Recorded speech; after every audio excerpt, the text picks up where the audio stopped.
Okay, so here we're gonna really start utilizing chain rule.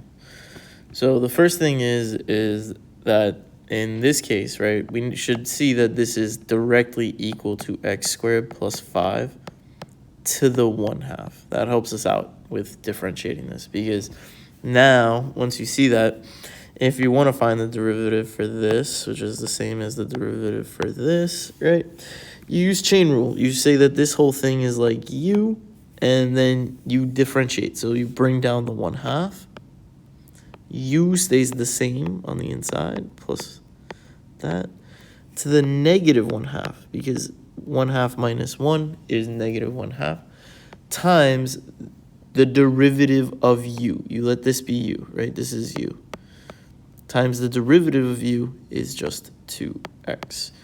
You simplify it a little bit, 2 divided by the 2, you're going to get x.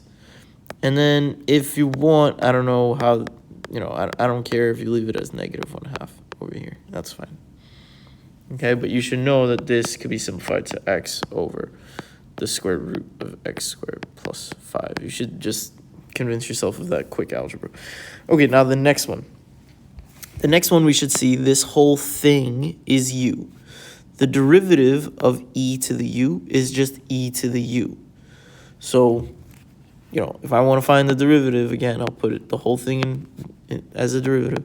It's the derivative of e to the u, right? The derivative times u prime, right? That's what I get here, if this is u, right?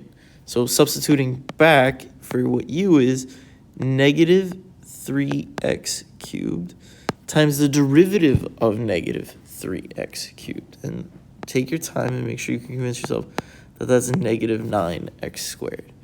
And just a little bit, make it look a little bit better, right? Negative 9x squared e to the negative 3x cubed is perfect for the answer here. Okay. Now this one, it helps if we just write on the side that the derivative of sine inverse is equal to, right, is equal to 1 over the square root of x, of 1 minus x squared. Is that right? Yeah, 1 minus x squared. Thank you. Yep, if you remember. Okay. U squared, right? U squared, because I left the variable as u here. So what takes the role of u in this case? This right here, right? And you would have to multiply by the derivative of u in this case if u is not in terms of x. Remember, we're differentiating with respect to x, and we'll get into that in a second. But we should know we're differentiating in this case with respect to theta, I should say, because theta is the variable right here.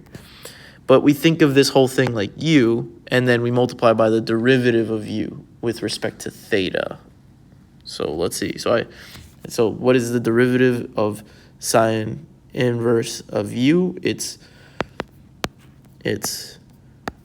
1 over the square root of 1 minus u squared. But now, right, u was theta cubed, so I have to multiply by the derivative of u.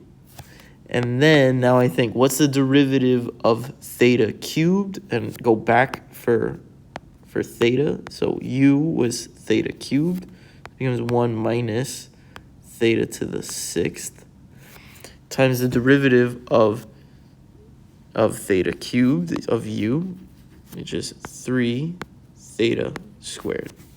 And then this is your final answer, 3 theta squared over the square root of 1 minus theta to the 6th. Okay.